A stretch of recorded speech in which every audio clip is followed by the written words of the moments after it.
This is the Eat Well, Think Well, Live Well podcast. I'm Lisa Salisbury, and this is episode 76, 2024 Starts, Stops, and Keeps. Welcome to Eat Well, Think Well, Live Well, the podcast for women who want to lose weight but are tired of counting and calculating all the food.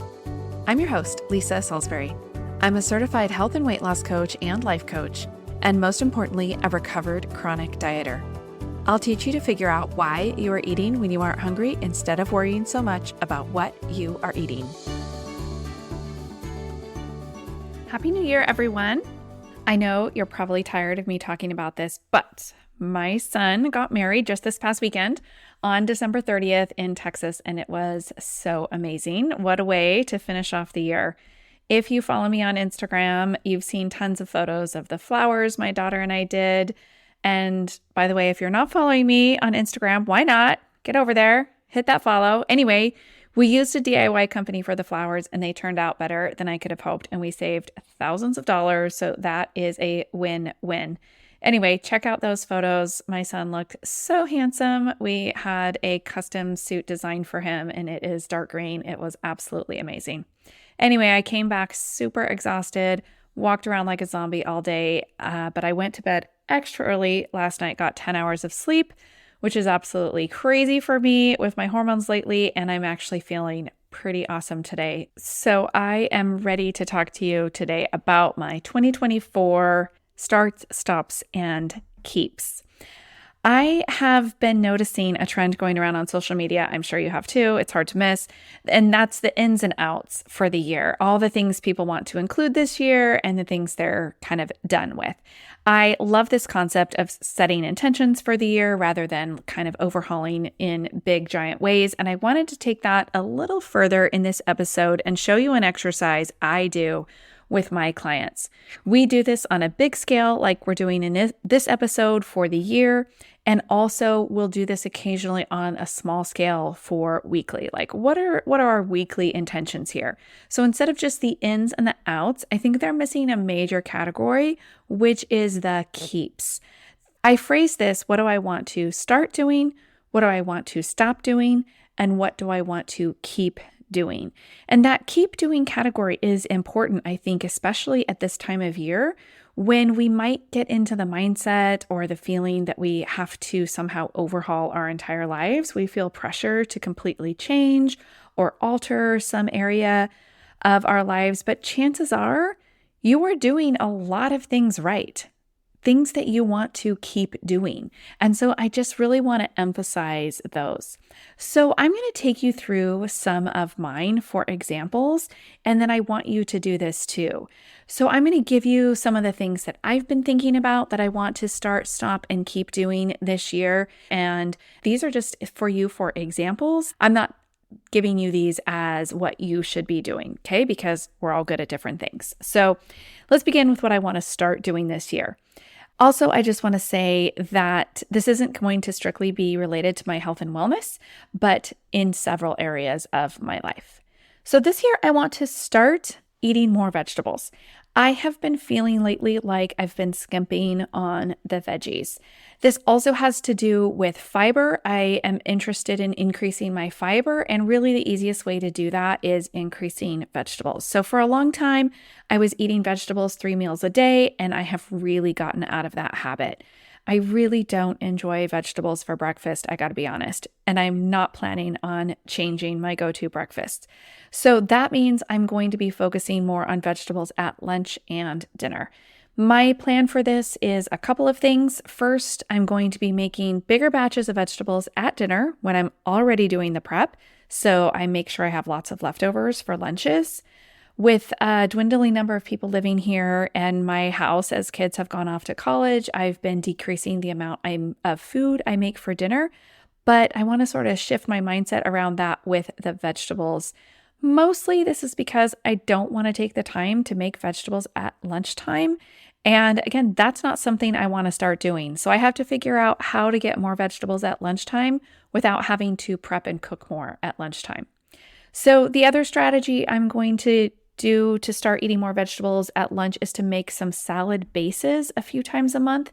So this would be some pre-prep, and I might do this at lunchtime. I doubt I would do this for dinner.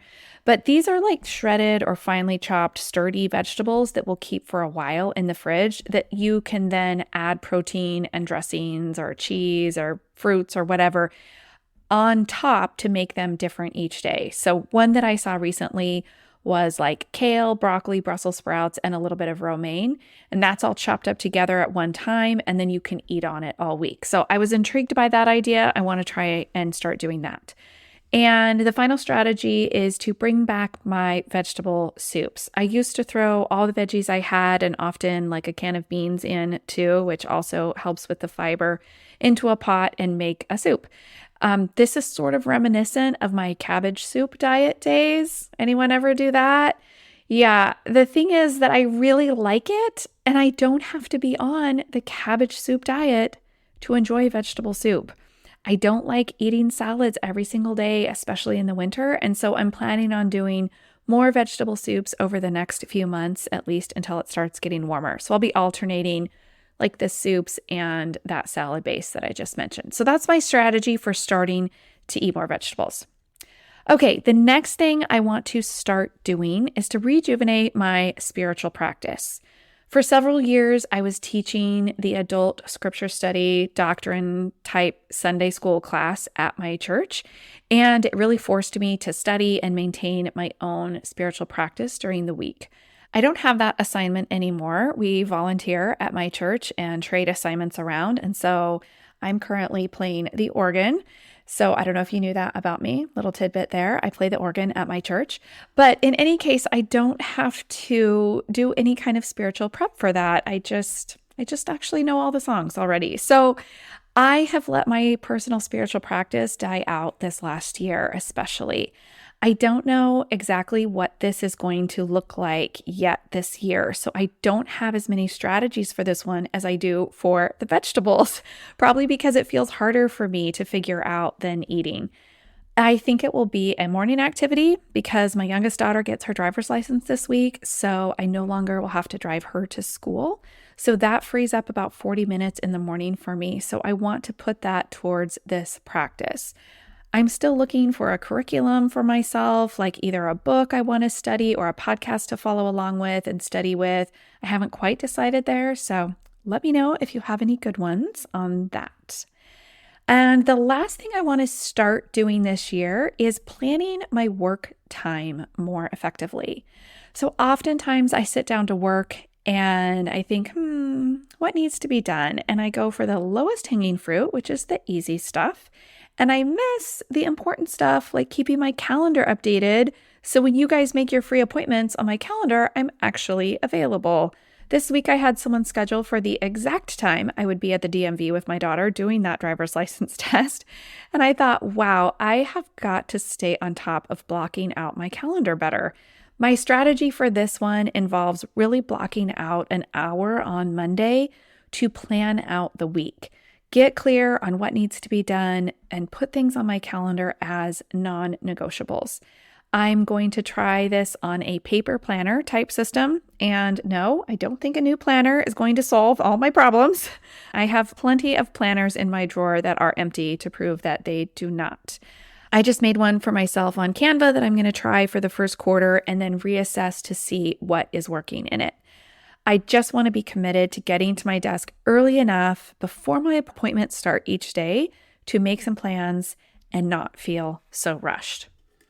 All right, moving on to my stops. What do I want to stop doing this year? First, I want to stop eating the amount of added sugars I'm currently consuming. During the month of December, I actually dropped my sugar intake and I felt so much better. I wasn't trying to crash diet or lose a bunch of weight, but I had noticed quite a bit of water weight and just bloating over the fall months. I had several out of town weekends, some travel. Things weren't quite going the way I like them to with my body. So I really paid attention after Thanksgiving and I lost 5 pounds before my son's wedding. Again, I was just trying to get things back in balance and not have excess bloating, because my main goal was to not wear any kind of shapewear because it's just so uncomfortable. In my dieting days, I was always trying to be thinner, and so I consistently wore Spanx and other shapewear type slips and camis, and they are hot and uncomfortable, and I didn't want to deal with that in my dress at the wedding. All this is to say that reducing my added sugar intake was really good for me. So this may sound like something I want to keep doing, but in reality, it's a stop for me because it's not really a habit yet.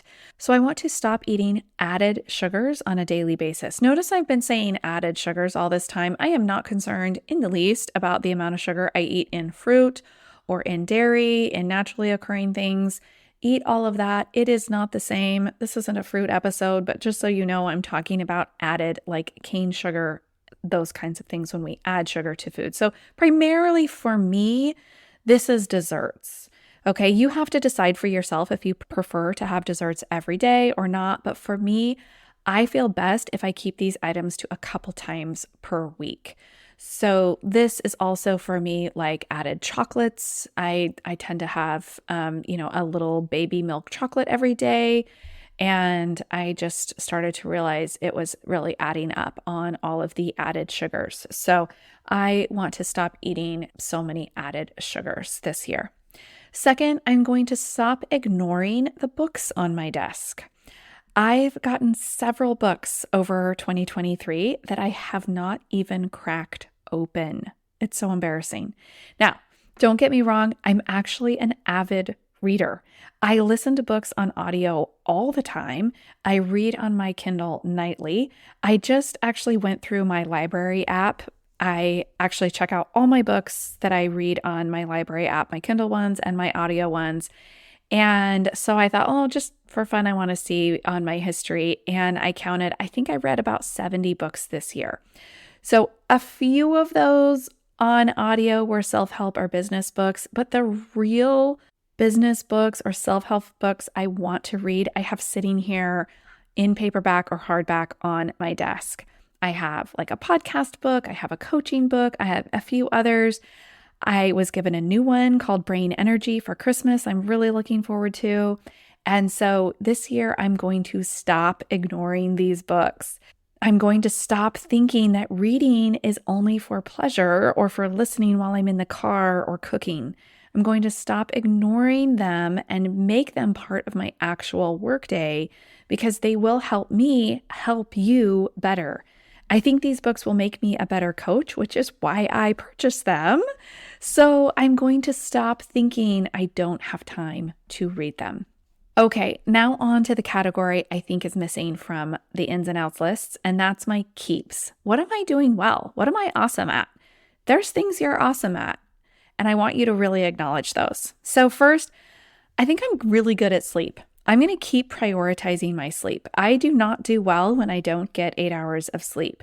I do a really good job of going to bed on time. This is a really difficult one, I think, for younger moms. And what I mean by younger moms, I don't mean your age. Whatever age that you are is irrelevant. I mean young in your motherhood journey. When I had small children, that time between their bedtime and my bedtime was so precious because it was, the only time it felt like that I had to myself. And I would often extend that way too long and not get the sleep that I needed. So I wouldn't go to bed on time. So I know for me, that was a really challenging time. At this point in my mothering, my teenagers stay up way later than I do, and I just don't even care. So that's lucky for me. I'm in that age where I can go to bed whenever I feel like it because my kids do not need any help at bedtime. So I know everybody is not in this situation, but prioritizing my bedtime is actually something I'm pretty good at. My husband and I used to also stay up too late watching shows or just sitting on the couch. And one thing I've done there is to not get on my phone when we turn off the TV. So if we would be watching a show and then it'd be over, we turn it off, and then we would get on our phones. We would check our phones and then sit there for another 30 minutes or so. I'm quite certain that nobody has emailed me at 9 p.m. that must have a response at 10 p.m. Like there's nobody. There's no one. So I've just I'm not checking my email. I'm not checking Instagram. I really have gotten in a better habit of just getting off the couch as soon as the TV gets turned off so I don't get sucked in. And I do tend to check my calendar while I'm brushing my teeth just to make sure my alarm is set correctly for the next day. But other than that, I try not to really get on my phone before bed. And I think that's really been helpful for me. I think for me, the best way to protect my sleep and prioritize my sleep is just that going to bed on time. I find we have more control over that if we really step back and look than what time we get up, because what time we get up is often determined by what time our kids' school starts, what time you have to be at work, what time your first appointment is. Those kinds of things tend to be less in our control. And so the going to bed on time is more in my control. The other thing I'm working on this is my hormones. With my increasing perimenopause symptoms, I've been having some early morning waking, like in the 4 or 5 o'clock hour. I've been actively working with my naturopath on this, getting my progesterone and estrogen dosing dialed in so this doesn't happen. So I'm going to keep working on that to make sure my sleep is as good as it can be. The second thing I'm going to keep doing is making protein a priority for me at mealtime. I do a really good job of this. My typical breakfast, for example, has about 40 grams of protein, and I can tell when I don't get this amount. I really can feel it during the day in my cravings and just my hunger level. I don't actively count macros anymore, as you know, but it doesn't mean I don't know what a serving of protein looks like. I consistently buy rotisserie chicken at Costco, and I use that for my lunch protein several days of the week. I actually love chicken. It's my favorite protein, so I don't mind eating it multiple days in a row. I find that when I really prioritize protein, that my hunger levels never get to that emergency level feeling. So I think I'm doing a really good job of this. And lastly, I want to keep showing up here for you on the podcast. When I started this in August of 2022, I was committed, but I also wondered how long I could keep it up. How long could I publish a podcast every single Wednesday without missing? And it turns out I could do it for 76 straight weeks so far. I really love what I've been able to put out in the world for you, the listener, and what I've learned from the amazing guests I've had the privilege of interviewing. It's also allowed me to put myself out there to other podcast hosts. I've guested on several other shows this past year as well. I want to keep offering this free content for you, and I hope if weight loss is your goal, that you've gotten started and lost your first 5 pounds from what you've learned here on the podcast. So I'm going to keep showing up here every week for you this year. Okay, it is your turn. What do you want to start doing, stop doing, and keep doing this year? I'd love for you to let me know over on Instagram. Come on over, follow me, and find one of the posts about this week's podcast and let me know some of your starts, stops, and keeps. Mine are just here in this episode for examples. Like I said, you may choose some of my same ones, but you are good at different things than I am. So your keep might be my start, you know? Okay, give me a follow over there on Instagram, and then be sure to schedule a free call with me if you need help with this or any other concept I have discussed on the podcast. Link to that is in the show notes. Thanks for listening to the Eat Well, Think Well, Live Well podcast.